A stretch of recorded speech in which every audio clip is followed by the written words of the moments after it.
Hello Capricorn, Sun, Moon, Rising, and Venus signs. Kamusta kayo? Sana po nasa mabuti kayong kalagayan. Welcome back po sa Star Tarot. Kung bago kayo rito, welcome din kayo. Thank you sa inyong support. I truly appreciate it. God bless you all. Pauna mensahe ni Capricorn ay dog barking. Advice from a friend. Ayan. So, maaaring meron ditong kaibigan kayo na magbibigay sa inyo ng advice at maaaring yan ay pakinggan ninyo, sundin ninyo, posibleng ganon, no? We have career that could be related to your career, Capricorn. Maaaring merong magbibigay sa inyo ng advice regarding your career, no? Maaaring, new career path na sinasuggest sa inyo or posibleng kung ano yung ikakabongga pa ng inyong career, chosen career sa ngayon. So, it could be anything. Well, wow, family wishes come true. May wish ang inyong pamilya ngayon na magka-come to fruition na matutupad na, or maybe wish din ninyo ito para sa inyong pamilya at yan ay matutupad na. So, that's good. Goldfish, wow, there is an increase in material wealth or spiritual growth, no? Sa ngayon, napakaswerte ninyo. Meron ditong financial gain, meron parating na pera, merong parating additional na kayamanan, no? Na makukuha kayo, Capricorn. We have table, hard work ahead. Ayan, so siguro, mas marami kayong task sa ngayon, mas marami kayong pagkakabisihan sa trabaho, something like that, no? Kaya, lagi kayong mag-ingat, ha? Lagi ninyong ipaprioritize yung pag-aalaga sa inyong sarili para kahit marami kayong ginagawa, marami kayong trabaho, no? Kayang-kaya ninyong gawin yan. Be careful, do not take risk, no, at this time. Hindi ito ang panahon para mag-take chances kayo on something. Just stay on track ko kung nasaan kayo ngayon, anong inyong ginagawa, anong inyong pinag-focusan. Stay put lang muna kayo, no? Always listen to your intuition because yun ang magtuturo sa inyo, yun ang magsisignal sa inyo if ano na ang dapat ninyong pagkaabalahan, ano na yung dapat na path na tatahakin ninyo. We have rose, romance is in the air. Ayan, romance is in the air. Posible na meron kayong tagahanga dito, manliligaw siguro if you're single, or kung nasa relationship din naman kayo, maaaring you're very happy at this time. Maybe sweet kayo sa bawat isa, maaaring mas malalim lalo yung inyong pagmamahalan, no? Yung ganun ba? We have carriage, a journey, either physical or mental. So, may travel kayo, Capricorn. Posible na yung physical travel na to is just a short trip, no? Siguro, malapit lang pupuntahan ninyo or saglit lang kayo sa pupuntahan ninyo. Could be an overnight lang na biyahe. So, posible lang ganon. Maaari din na mental travel ito for some of you. Maaring hindi physical na travel, pero siguro yung diwa din ninyo, no? Malayo din, nararating. Marami siguro kayong iniisip, something like that. We have owl. Ayan, good advice from a wise person. Ayan. So, maraming nag-a-advise sa inyo ngayon, ano?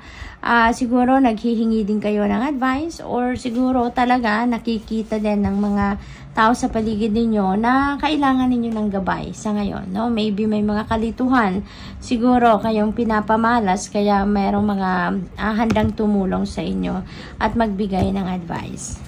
We have finger, warning you of a problem either now or in the future. Ayan, so this is good kasi may heads up na sa inyo na there could be a problem, diba? Kaya sa ngayon pa lang, habang wala pa ang problema, pwede pa ninyong magawa ng paraan yan para hindi dumating or hindi mangyari. So this is a warning, no, na maging maingat kayo, be cautious kayo sa mga salitang binibitawan ninyo, sa mga desisyon ninyo, sa mga ginagawa ninyo or gagawin pa lang, no? Maging cautious kayo na mag-ingat na hindi kayo magka-problema. Okay? We have bell. There is an announcement dito that could be related to your relationship. Siguro, i-announce nyo na dito ang about sa pagpapakasal siguro, baka may ganon, or engagement, or siguro, no, ipapakilala nyo na yung maliligaw ninyo, or yung jowa ninyo, posibleng ganon.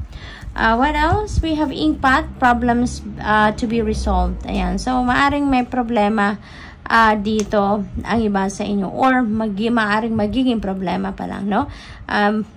Feels like yung inkpot tsaka finger energy na to siguro related ito with each other, kaya May iwasan nyo ba ang problemang ito, no? Mag-iingat lang kayo, alright? Always be aware, no, of everything. Mga tao sa paligid ninyo, mga nang-i-intimidate sa inyo, nang-i-intriga siguro, no? So, mag-ingat, no, sa pagsasalita at isipin muna lahat bago kayo gumawa ng kung anumang bagay, alright? So, good luck, and that's all I have for you for today. Thank you for watching. Love and light. Namaste. Hello Virgo, Sun, Moon, Rising, and Venus signs. Kamusta kayo? Sana po nasa mabuti kayong kalagayan. Welcome back po sa Star Tarot. Kung bago kayo rito, welcome din kayo. Thank you sa inyong support. I truly appreciate it. God bless you all, Virgo. Paunang mensahe ninyo po ay lobster. There is a financial pinch na maaaring mangyari dito kung hindi kayo mag-iingat, no, sa paglabas ng pera. So make sure na minomonitor ninyo ang in and out ng pera ninyo. Avoid those impulsive buying, yung mga ganon. Kung ano lang yung necessary, doon muna kayo mag-focus, no? Wag muna doon sa hindi naman talaga kailangan. Alright?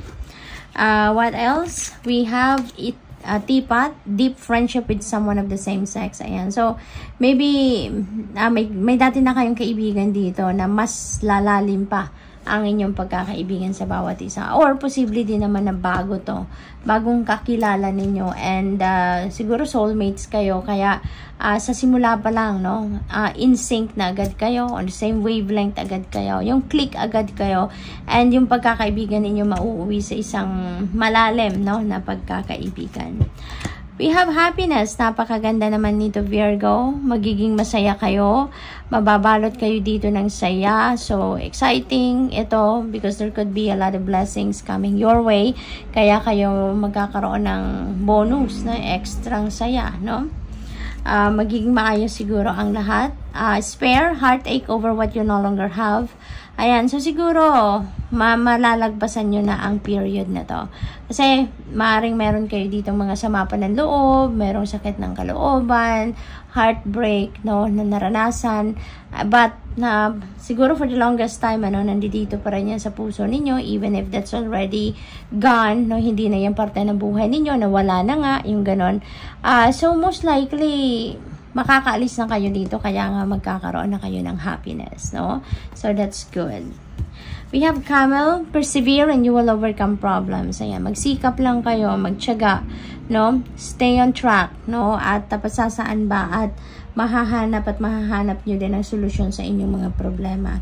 Magkakaroon din yan ng solusyon, makakaalis din kayo sa period, no?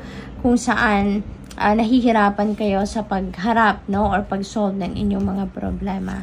We have secret admirer. Ayan, so meron kayong secret admirer, no? Maaaring sa ngayon, baka kaibigan nyo to, Virgo, no? Posibleng kaibigan nyo to. At syempre, since kaibigan, baka ayaw niyang masira yung inyong pagkakaibigan, kaya kinikip na niya na lang sa sarili niya yung romantic interest niya sa inyo. So, posibleng ganon. We have flag. Do not be tempted to lower your standards, no? Para lang na mapagbigyan ninyo ang ibang tao, no? Always stand your ground. Stand for what you believe in, no? Basta kung ano ang sa tingin ninyo ang tama, doon kayo, no? What else? We have coins. Ayan, napakaganda. Money will be coming to you. Ayan, may perang parating sa inyo, Virgo. So, this could be a windfall of money. This could be a win. This could be coming from your, trabaho, bonus. So, it could be anything, hindi specific kung saan manggagaling ito. But definitely, money will be coming to you. We have bridge, successfully overcoming a problem. This is really good. Ito ay dahil hindi kayo sumuko, hindi kayo susuko sa kung ano man ang problema na dumadating sa inyo. Kasi meron nga tayo ditong persevere, diba? So there is guarantee na mag-persevere lang kayo and you will overcome your problems. And you are definitely going to successfully overcome a problem with this energy. So good for you. Good for you, Virgo. We have plenty of material things. Ayan. So, this is a time for bounty and plenty and abundance and prosperity. So, this is really good. No? Really good energy. The more you give, the more you receive. Diba? So, siguro, Virgo, you've been very generous, no? Of what you have. Hindi lang pera, resources, hindi lang panahon, energy, you know, it could be anything. Siguro you are very generous. Kaya naman, binibiyayaan din kayo ng universe ng biyaya, no? Ng mas marami pang biyaya so that you have more to give, you have more to share. Wow, recognition, reward for merit. So this could be financial reward, no? Posibleng masipag talaga kayo, matyaga kayo, dedicated, committed kayo sa inyong trabaho or sa inyong ginagawa. Kaya naman, mararecognize na din ang ginagawa ninyo and you may be financially rewarded din, no? So napakaganda ng kaganapang ito. Gong, an exciting event is going to happen, ano? So, maaaring related yan sa mga award na to, sa merit, recognition, that could be related to money. Maaaring meron ditong malaking panalo siguro, no, na marireceive kayo. So, kaya yun ang isang exciting event na parating, no? So, good luck. That's all I have for you for today. Thank you for watching. Love and light. Namaste. Hello Taurus, Sun, Moon, Rising, and Venus signs. Kamusta kayo? Sana po ay nasa mabuti kayong kalagayan. Welcome back po sa Star Tarot. Kung bago kayo rito, welcome din kayo. Thank you sa inyong support. I truly appreciate it. God bless you all. Pauna mensahe po ninyo ay pin. May bagong trabaho, bagong career kayong tatahakin sa ngayon. This is really good. It could be promotion. Then for some of you, yan din na napipick up ko. So congrats. We have angel, yan, spiritual guidance, protection from harm. So this is really good. Napaka-blessed ninyo, napaka-swerte ninyo because you are spiritually guided, no? Divinely guided and protected kayo. So you really have nothing to fear. You are, mas kailangan ninyong ramdamin dito na you are loved, you are protected talaga and guided ng divine universe. We have good news coming your way, no? Maaring related yan dito sa job offer or a new career path or career opportunity na parating. Maaari din pera, no? Maaring merong magandang balita dito na hinihintay kayo regarding loans, regarding recognition, merit, award, mga ganon. So, iba-iba tayo na sitwasyon kaya it could be anything, no? Birth or conception of a child or enterprise. Maaring yung good news na to related dito, no? Merong bagong enterprise kayo, siguro approved na, no? Kung ano man ang in-apply ninyo dito, siguro mga permit, something like that. Maaring yan ay approve natin ang good news ninyo para makapagsimula na kayo ng negosyo ninyo. Maaari din na meron kayong mababalitaan dito na nanganak na or buntis na, no? Siguro ano ninyo yan, person ninyo or maybe kamag-anak or someone na close to your heart. So posibleng ganon, kaya exciting din yan para sa'yo. Reconciliation, meron ditong pagbabate na mangyayari, no? Maaaring meron kayong naging kaaway or may hindi kayo pagkakaintindihan with another person dito in the past and ngayon magkakaayos na kayo. We have not unsuccessful plans. Ayan. So may mga plano ang iba sa inyo dito na hindi magtatagumpay.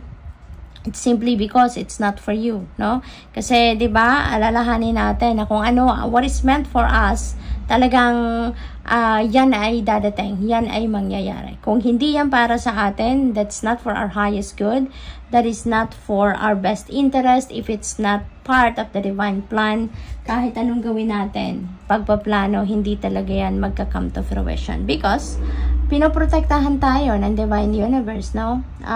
Sometimes, may mga plano tayo na gustong-gusto nating mangyari pero hindi nangyayari, hindi binibigay sa atin ng divine universe. It's because iniiwas tayo sa masama, iniiwas tayo sa mga bagay na hindi makakabuti sa atin, ano, or hindi makakadulot ng mabuting sitwasyon sa atin. So, we have acts, forces working against you. Ayan. So, huwag kayong mag-alala kahit may mga kumukontra sa inyo ngayon, may mga hindi natutuwa sa inyo sa ngayon. You have nothing to worry about. Kasi wala namang masamang balak or masamang gawain ang nagtatagumpay. Hindi ba? Hindi yan nagtatagal. Walang nagtatagal na ganun at hindi yan magpo-prosper. So you are spiritually guided and you are protected from harm. Kaya, kapit lang, no? Just keep your hope and faith alive. Kapit lang kayo sa Panginoon. Lagi lang kayo magdadasal, no? And wag kayo mag-alala, no? I'll just offer ninyo 'yan sa Panginoon, sa the rest of your spirit team. I-offer ninyo ang lahat ng mga concerns ninyo and you will be helped out, okay? Discord among family or friends, ayan. So maybe, no, yung forces against you, working against you, it could be sila, no? Maaring yung mga iba ninyong kaibigan or kapamilya, no, na hindi yung walang kayo ngayon, wala kayong pagkakaintindihan sa ngayon. So maaring sila 'yan, no?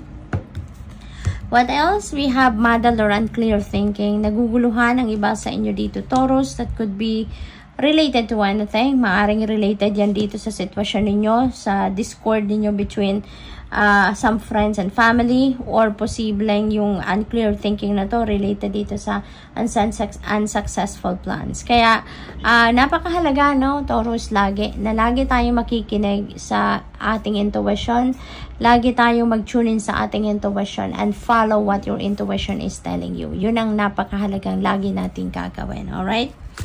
Wedge, someone is trying to come between you and friend or something you want. Ayan, so merong umiepal dito.